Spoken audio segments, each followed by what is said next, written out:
Hello, তুই সত্যি সত্যি আসবি তো? তুই আমার একমাত্র বোন, তোর বিয়ে হচ্ছে আর আমি আসবো না, সেটা কি হয় নাকি? তোর আর এই বাড়িতে আসার দরকার নেই রোহান। এর আগের বিয়েটাও তোর জন্য ভেঙে গেছে। এবারও যদি কোনো ঝামেলা হয় তাহলে কিন্তু তোর বাবা একদমই তোকে ক্ষমা করবে না। মা, এসব তুমি কি বলছো? তাই বলে আমি আমার বোনের বিয়েতে আসবো না? না, আসবে না। তোকে যেন আমি এই বাড়ির ত্রিসীমানার মধ্যে না দেখি। যদি দেখি তাহলে আমি ভুলে যাব তুই আমার সন্তান। ইস, ভেবেছিলাম বোনটার সাথে কথা বলবো, কিন্তু কাবাবের হাড্ডিগুলো এই সময় করতে গেল। এখানে কি করছেন? আমি সেই বাড়ির বাবুর্চি।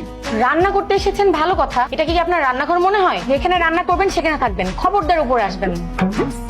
লোকটাকে চোখে চোখে রাখতে হবে। খবরদার, তোমাদের দুজনকে সাবধান করে দিচ্ছি। ও যেন এই বিয়েতে না আসে। ও যদি আসে তাহলে কিন্তু বিয়ে ভেঙে যাবে। ভালোই হলো আজ রোহান আসেনি। এখন কালকে তোর বিয়েটা ভালো ভালোই ভুলেই পাচ্ছি। রোহান আসলে তোমাদের খুব অসুবিধা